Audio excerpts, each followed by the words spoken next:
We're back to review Texas Chainsaw Massacre, the beginning. And must we prequelize everything, even a remake? I thought it was very confusing. Like the first time, I think that they made a prequel to a remake, as far as I can. And but the thing is, they couldn't make a sequel because the sheriff guy got killed, and Leatherface's leg got cut off at the end of the first.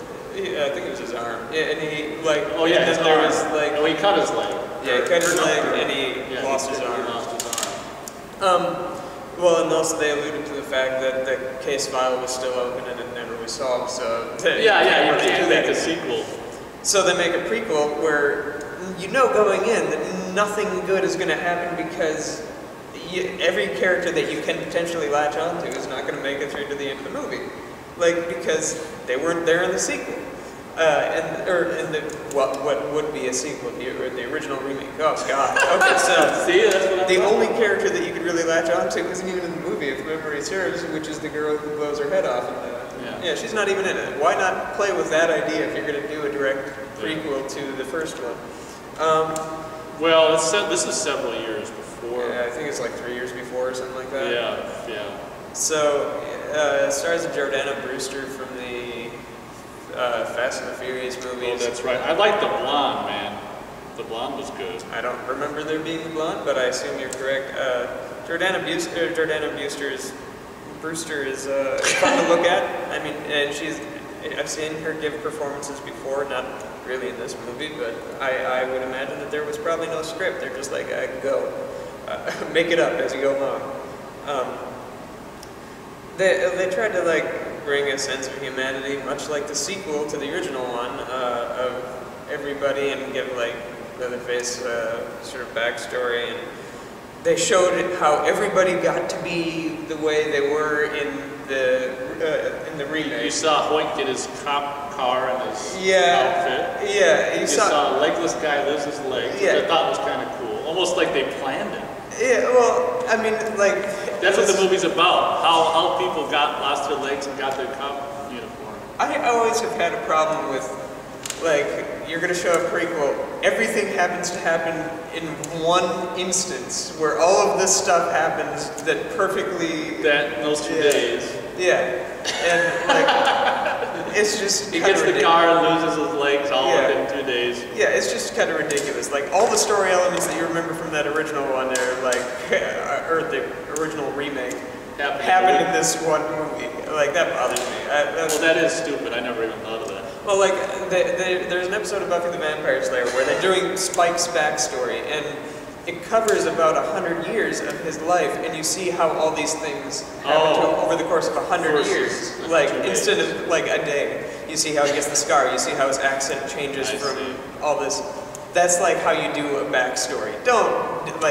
I have a hard time sitting there buying the fact that everything happened in that one instance. That's just ridiculous. There have been other movies like that, but this is the worst example of that. This one's, where the first one was yellow, this one is orange.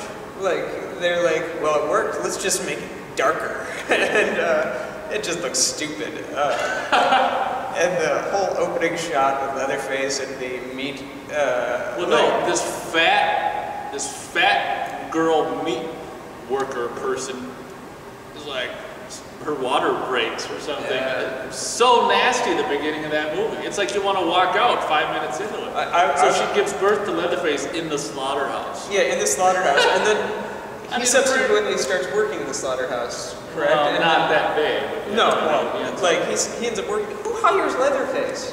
Seriously. He wasn't Leatherface yet. I mean, he was... I have a feeling that he's always been a little like that. I mean, he didn't have the... No, he wasn't wearing the mask, but still. Well, because the whole town is just crazy. Yeah, I guess. So obviously the crazy... Well, actually, you can see the management at the beginning of that movie, and they were or after when they showed him, when they closed down the place. So the management actually wasn't crazy. So he's like, Hoyt, get out of here. Yeah. Get out of here. Yeah, I'm just sitting there thinking yeah, but you're right. You're trying to make me feel bad that he's lost his job. They probably, Leatherface has a financial crisis, and it just was goofy. It was a goofy movie. It was really stupid. And again, it was very much a remake of the remake in a lot of ways, where you have the beautiful young people driving into the situation. So the reboot was a remake of the remake in a lot of ways, except for, you know... it was an alternate take on the remake, and which is so weird. You can see why they didn't make another one, but like, I don't know, there just really isn't anything good to say about the movie too much. I liked it better than a lot of the actual direct sequels to the original movie. I'd give it like, I guess, 1.5. Maybe 1. I'm gonna go with 1 on this one. I'm probably gonna go 2, because there's the things that I didn't like about the first one, I like about this, and vice versa. It kind of balances out. One thing I like about the beginning part of the movie is they really capture the Texas landscape. I like how it actually looks, the Texas landscape, in the long lens shots of, you know, Hoyt, you know, that one shot. There's cool shots, and I like how they capture the Texas landscape and the huge, you know, in the hot sun. I think they got that towards the beginning of the movie, and when the Sheriff Hoyt, which he's not even a sheriff, he's a crazy who kind of just takes the outfit of the guy, you know, kills the cop and takes his stuff. He like parks out in the middle of the street, and there's a shot where he like stands in the middle of the street like, this is my, you know, there's cool imagery, there's cool elements in the movie. And I thought, you know, when they hit the cow, that was kind of cool, just like out of nowhere when they're driving in that, you know, that vehicle, and they hit the cow, and it was just kind of different. I mean, you know, you don't always see that in a movie, and I thought that was realistic and kind of cool. That happened to, I think they hit a cow. I'm pretty sure they hit a cow, because it happened again in the Rob Zombie's Halloween 2, I think, didn't it? Yeah, if you're gonna get props from me if you have a movie where someone drives into a cow, apparently. So there were elements, but again, this is probably, this is after Saw.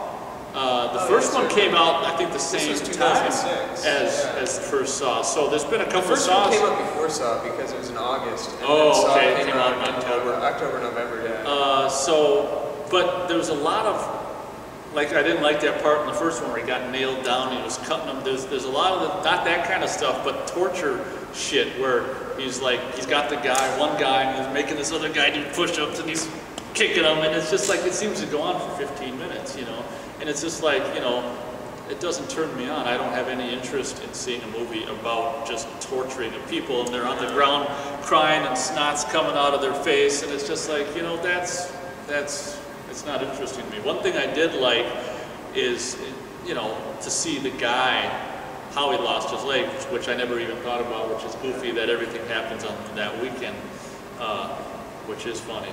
But it almost makes you wonder, you know, if they knew that they were gonna, which they didn't, but they just figured in the first one have a guy with no legs, that'd be kind of cool, and then they're like, oh, we're making a prequel, oh, cool, we can have, you know. And the one thing I do like is the first scene where Leatherface is like, they got the biker on the thing, he's like, kind of the very first time he ever used it to kill someone, I think, in the movie, where, stir it up, boy! And you're right, I do like that character from the first one who gets his legs cut off in the second one. He had the chainsaw, Texas chainsaw persona. Yeah. And I do like that scene where, start up, boy! And he's like, starts it, and he's like, ah! And see, he's on the blade, so then it starts and he pulls it up, you know, and the tough-ass biker. I like to see a tough-ass biker get it, because tough-ass bikers, well, tough-ass people are just like, whatever, yeah, you're tough. When you're tough when you come up against a chainsaw blade. And so that I like that scene. I thought it was like, whoa, man, this is Leatherface's first chainsaw kill. Other than that, you know, the blonde, which I guess you forgot about, is great, and she didn't really, I don't see her much. But again, if you're gonna have a woman like that with some bustage, you know, why not? It's rated R, you might as well show them, but they didn't. And she's like, I'm gonna use my tongue in the way that the Lord never intended, you know, and it's just like, you know. And they don't even let her do that, which is a bummer. But I guess it's only rated R, you can only go so far. And then the guy is totally unviable. This kid who's like, he's gonna tell his older brother or whatever that he's decided not to go to Nam, and he's gonna burn his draft card. And so this sexy chick is all on him with her underwear, and I guess she's gonna use her tongue in ways that Lord never intended. And the guy's just like, oh, which I guess is understandable because he's worried about telling his brother. But he's just not. She's like, guys usually like this stuff, you know. And I'm just like, yeah, whatever. Even if I was going to Nam, I'd be like, So that for me was kind of unrealistic. That maybe he's got some issues that he hasn't fully addressed himself in terms of his attractions to what sex, I don't know. But that wasn't covered in the movie. So maybe a director's extended cut would see more insight into his actual sexual interest. But I think if you're done, I'm done. Like I say, mentioned you've seen a poster. What for leather for chick? What's it called? Oh, we saw the. No, you did. Or I saw the poster to Texas Chainsaw Massacre 3D, which I believe is just the title. Its tagline is Buzzkill. You said the tagline was Buzzkill, which I thought was. I'm not sure if this is designed Patrick? to. Is this Patrick? No, I don't. Oh no! I don't think it is. Halloween 3. Oh yeah. Okay. No, this is someone else. This is actually the guys who did Friday the 3rd, or the Jason Goes to Hell. Final Friday. Oh, that's right, Adam Marcus. Yeah, that's interesting. Not that I like Jason Goes to Hell. No, that movie was good looking though, so I hold out hope for this. So, but based on that poster, it's kind of lame. It's just you see like a wrist shot of a guy holding like a chainsaw, and then you see a little bit of like leg or pants and stuff like that, and then it says Buzzkill. Was there any date for this? No, not that I mean, it could be. I was just focused on the imagery, and I was like, really? No. I'll probably see it just for, you know. Oh, I'm gonna see it just for curiosity. What I'm not sure is if it's gonna be designed as like, because Leatherface is still out there. Is it gonna make it? Is it in the remake? So like that was sort of how the first remake ended. Is this gonna be like a sequel to the remake? So is it gonna take place in between? Is it gonna take place? You mean in between the prequel and the remake? Well, it sounds like it's specifically going to be a sequel, but I'm not sure if it's a sequel to the very first movie or this or what, because it's about Leatherface coming out of prison. And so that to me would be maybe in between the prequel and the remake or something. Yeah, I don't know. You mean out of prison after the like first it's movie? taking place in this year. Like it's taking place 2013. How old would he be then? Is like 70, 80? I don't what's know. he gonna do? Okay. I have no idea. So that from what I've read on the internet, that's what it's going to be. But it has one of the actresses from Lost that I like, so that's why I'm going to see the movie.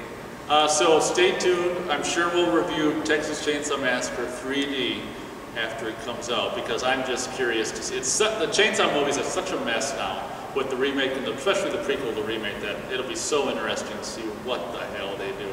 Yeah. I mean, it'll be the movie won't be interesting, but it'll be interesting to see where they go into it and why.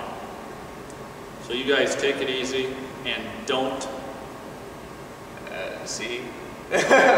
Mess with Texas. Don't mess with Texas. I see where you're going with that. That's all right. I'm going to see if you can do it. Catch you later. Peace. Just try to relax, baby. Today, I'm going to use my tongue in ways the Lord never